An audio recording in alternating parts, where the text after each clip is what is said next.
Alright, y'all. It's not David Man, also known as Summer David Man, and also known as so many other things. Oh, God, I go fat. But we just here for, Friday chop ups, self chop ups, just break things down. This is long overdue, but just break things down. Um, things I observed in life, and I want to just have a good conversation about with myself or whoever seeing this. Also, my children to look back in the future, look at in the future, and take notes from. But here we go. Let me go ahead and go to my notes real quick.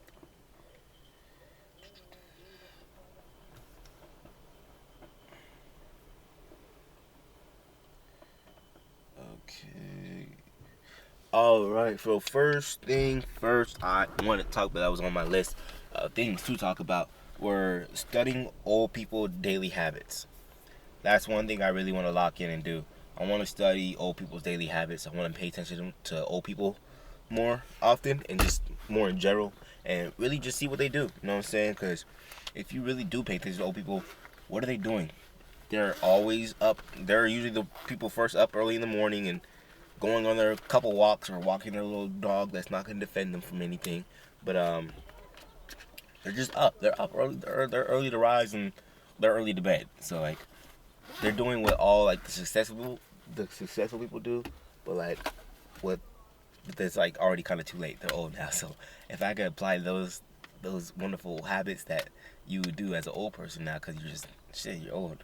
If you could do that as a young person, it just speeds up your process ten times better. So that's one thing I definitely want to start incorporating to my day-to-day lifestyle. Just kind of like waking up like an old person and not waking up like an old person, but using some of their methods and just daily habits. Just waking up early and going to bed early, going on morning walks, even going on nighttime walks, just walking in general. Uh, yeah, stuff like that. So I just want to say I want to study them more. I'm gonna pay attention to them more, and there's some things I picked up from them, and I'm picking up from them that they do that I definitely want to incorporate to my day-to-day lifestyle because what they're doing is right and is conducive to longevity. But what I would say, just differently, is you don't gotta wait till you're super old to do said things. You know what I'm saying? So you could do them. You could do them when you're young as well. So that's what I'm gonna do. Just make sure I do them when I'm young, though. All right. Next topic is I want to talk about is living in a car. Um, just my thoughts on it, just how I feel about it, what I'm gonna do if I had to live in my car, stuff like that. I was recently asked a question like, if you had to live in your car to like, make whatever the thing that you're trying to achieve, your goal you're trying to achieve happen, would you feel like you could do that? Like, would that be a problem for you? Is that a deal breaker? And my answer honestly, oh God, I can't speak English right now. My answer honestly was no. It's not a problem. If the lifestyle requires that, then I'm gonna do it because I'm not gonna accept failure and shit. That's not hard. Just living in your car. Now, is that something I want to do for the rest of my life? No. Do I want that lifestyle to be my lifestyle for the rest of my life? No. But if that's what it takes to become successful, to make it, so where I don't have to live that lifestyle anymore, and I could just live a lifestyle that I want to live, that I see myself living, that I'm going to make reality, then yeah, come on, let's do this shit. It's not a hard mission. It's an easy little goal I will accomplish and I'm going to accomplish. Let's do it like Nike. So, car lifestyle, I feel like it's definitely an underrated method to create success, and not many people actually look into it and realize how not hard it is. You know what I'm saying? It's really easy. If you got a local Planet Fitness to you, even if you got two Planet Fitnesses in your city, like saying one messes up, you can't take a shower, go to the other one type shit. You got a vehicle. If you have a vehicle, you have a mobile home. You truly do have a mobile home. You could go live anywhere. You could go drive that motherfucker from state to state if you really wanted to, if you really needed to. You know what I'm saying? It's not the best lifestyle. You might be a little cold in the car or shit. You got to go pee, but you can't wake up and air conditioning, the AC's not there. You know what I'm saying? But that's life. But it's not hard. If I had to do it, I would do it. I'm thinking about it just to speed up my life process. Because I've kind of done it to a degree for like a month. I was sleeping in my car, and it wasn't a bad lifestyle. It wasn't a hard lifestyle for me. It actually was kind of beneficial for what I need to do at the time. And if I could just harness to use that in a good way, it could be so. It could actually speed up your process to speed up your success process. Progress, like exponentially, for real, because you're gonna wake up hungry. You're gonna wake up wanting like, I gotta get this shit. Like if you don't got a job and you're just sleeping in your car, bro, you'll realize out the day, how much of the day you have to yourself. You know what I'm saying? Because you're gonna wake up at 5 or 6 o'clock in the morning. Just kind of just how it happens. But and shit, you're gonna like, all right, what's next to do? And you got nothing to do, nothing, no job to work with that.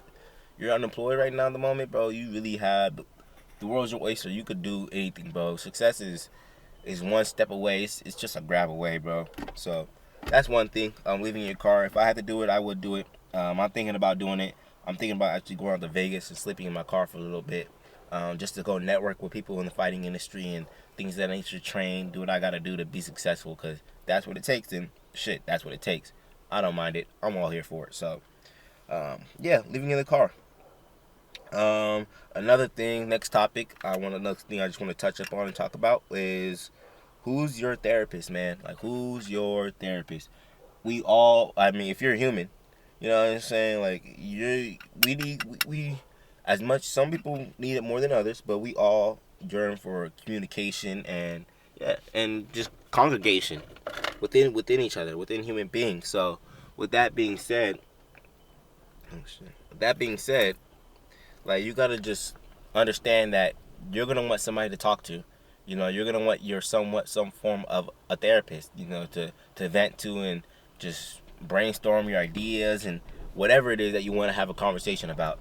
You're gonna need somebody to have that conversation about. So, they don't gotta be a paid therapist. It could be a friend, a family member, or whoever. Who's your therapist? Just realize that, understand that, and then if you're gonna make that person your therapist, you gotta need to come into have a discussion to where knowing like, hey, this is a privacy type of thing. We're here to, you know, have a conversation so we can develop and grow from each other and whatever it is that you're doing.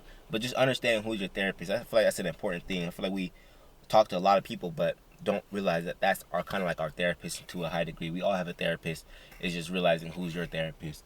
Dan and you guys are my therapist right now to some degree by me just talking about these things. It's some form of therapy. So yeah, who's your therapist? Understand that, realize that, and just use that information wisely. You know what I'm saying? Or who's a therapist that you're for? You know what I'm saying? Are you a therapist to somebody, to a friend or a family? You know what I'm saying? And shit, me, one thing I realized, because I've been a therapist to people for so long, is that you need to get compensated for your time. You love your energy, because what you're giving, the words that you're giving to these people is energy. It's not just words, it's energy, bro. Like, you're upgrading these people's lifestyle. You're changing their mindsets. You're changing their beliefs, their way of life, their views, whatever the thing they're going through. You're helping them go through it. You know what I'm saying? You're there for them. So with that being said, therapists get compensated for the shit they do, bro. For the time, energy that they put in, bro, by being your therapist. Because that's just draining. It's energy consumption. It's energy transferring. So yeah, man. Like if you're gonna be a therapist, which is perfectly fine, make sure you're getting paid, even if you don't have a 4-year degree, 8-year degree about this shit. Anybody could be a therapist. For real, everybody is a therapist. So just understand your value, your time, and make sure you get compensated for it. All right, next thing.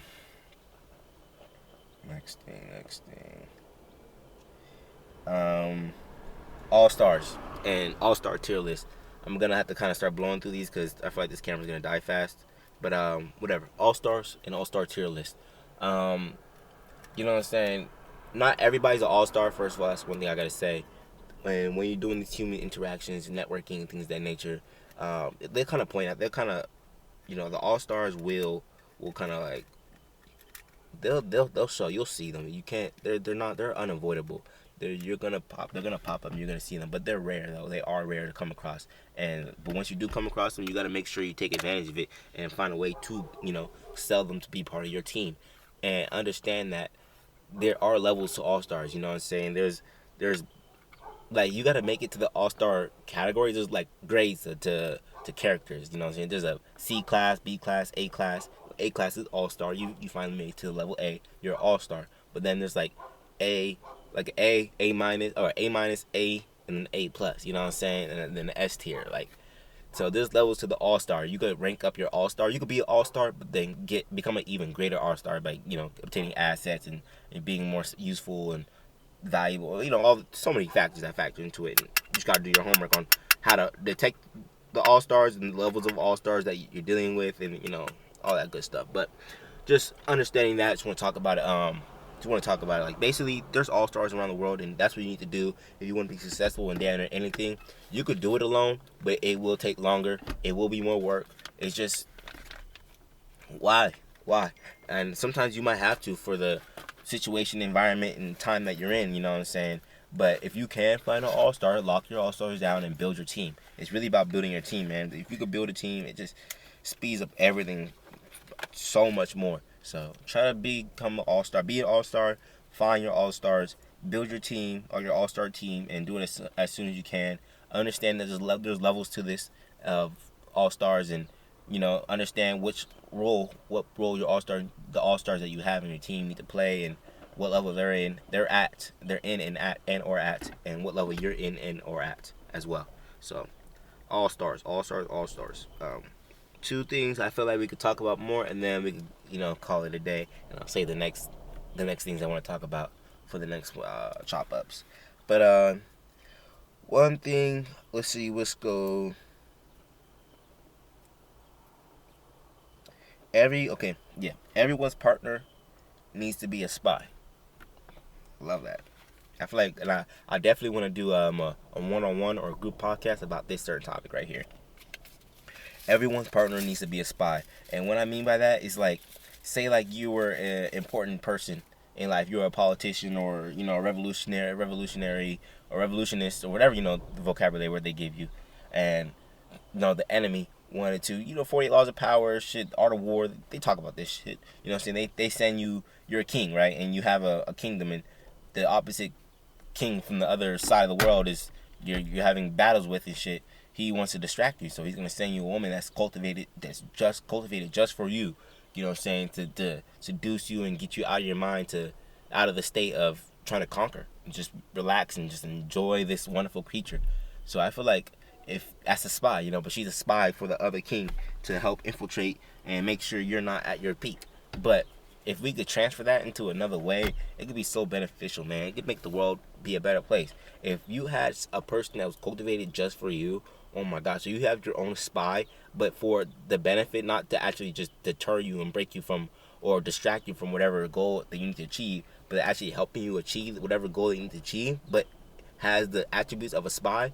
Oh my gosh, that kind of goes into All-Star, being an All-Star. But if every partner had a spy, if everybody did the homework before they got into a relationship, and like knew how to interact with the partner, or knew wants and needs, the difference between wants and needs and his and her needs. It's a great book that talks about it too. You know what I'm saying? Then the world would be a better place. The world would be half these problems wouldn't be even happening, man. I promise you. But no one does the homework anymore nowadays. I feel like if you do the homework, it does definitely make you special and increases your value exponentially. So with that being said, you could be more picky when it comes to relationships and things of that nature, because you done the homework to actually be the spy for the person that you are going to interact with when it's time to interact with them. So everybody should have a spy, a spy as a partner. You know what I'm saying? Shit, whoever sends me, if you're an enemy of mine, when I become great and successful and have power and influence, and whoever doesn't agree with my agenda and doesn't try to de-promote it and wants to send a spy, send her over. I'm not going to fight it, because I bet you I'm going to change the mindset and cultivate her to where she's a teammate with all the skill sets that she acquired too, accumulated. So I'm just gonna thank you. You're just gonna transfer.